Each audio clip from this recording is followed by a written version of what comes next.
All right, so just to recap the euro, I know when you guys were doing this on your trades, I know sometimes you just want to turn everything off after you're done trading, but you got to really go through this stuff to just to fine tune what you're doing right and wrong. Um, and I didn't really say this, but I know a lot of you know it, is that when you're trading around the ECB, you got to think smaller size over a wider range of the chart. So wider range of the chart is price, right? But also a wider range of time, meaning you got to be a little bit more patient. So the edge was we had this high here, and then I didn't do anything on this first move up. But once we set that high, yeah, you got a pretty good line in the sand of where your risk is. And so when we started to drop down here, I started my short kind of in the middle with the idea that I was going to sell like this into any rally back up inside of this candle. And then I think what I actually ended up playing out first was we went down and then we covered.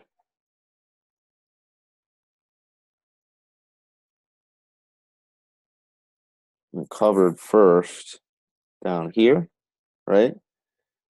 And then look how patient you have to be on the way back up. But once we put in that wall, you can be more confident that, all right, it's going to be tough, especially when the market takes you from a high up here. And then see this wick right here takes us all the way to a low here. That's just a huge wall. So when you're traveling down the wall to a new low relative to here, the odds that you're going to get all the way back to a new high up here is just so low. It's too far of a distance. It's too far that the euro has to run before it runs out of gas. And there's all these players that are in here that just want to get back out at even. So when you identify that wall, that's why the wall concept is so powerful, is that you know at about halfway is where you want to start to get more aggressive. And then you just fade that and you know where your risk is. And then boom, we got the secondary drop. And that first move down, it's usually that second move that's the longer one. You guys notice how this is the first move down, and then look, the second leg is even longer. And then you had a third move too that we actually took advantage of, right? So just the same concept again. Here was the first wall. Boom. We start shorting, covering on the new lows. And then you put in another wall, right? About halfway. The market failed. You know, I was trading that on the mobile, but I didn't quite sell there, but I sold here and here. And then you could have even sold this sell setup right there, add it again. And then boom, here's your first push, cover into the support, and then covered the new low. Exactly. They covered exactly the low. And then I told you guys I wasn't going to play this bounce. I mean, between doing the teaching and the 15-minute cycles low, I mean, you already had one failure, two failures. That's enough for me coming into like 10 o'clock, 10:30. But actually, it's still trailing a piece out, right? So I'm still short. So I am still playing this drop, but I'm just not going to add to it. So that was pretty textbook. I would think it's fair to say we pretty much nailed every move there on the euro after this initial spike. And then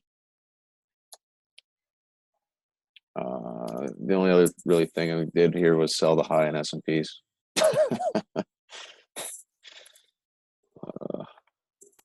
little bit confident. Okay, where was it? This one. So we just sold here and covered this low.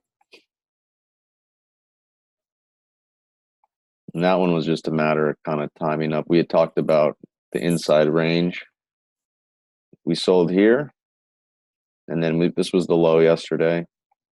Put in a lower high. This was another low, pretty obvious level right here. So this was the first place to sell, we said, and we got up there. The cycle was kind of high on I think on the 15-minute. And then since you have a couple lots on, I just covered one on this is your first push. First push down to a new low relative to this low. So boom, covered. I could have resold it. And you'd be covering again right here. But good stuff. Did you guys all make money?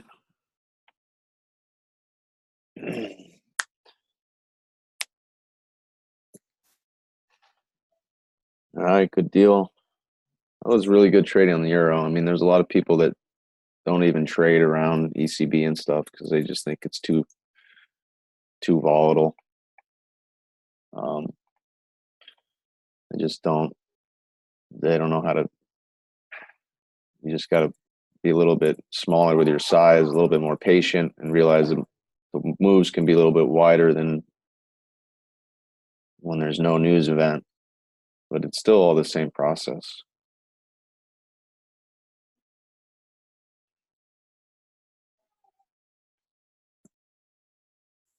All right, Christine, welcome. All right, Santiago, I'll hit you guys up in the chat. Alexander, good stuff. Are you still long bonds in here? And probably have some conversations after the 30-year auction, which is always at 1.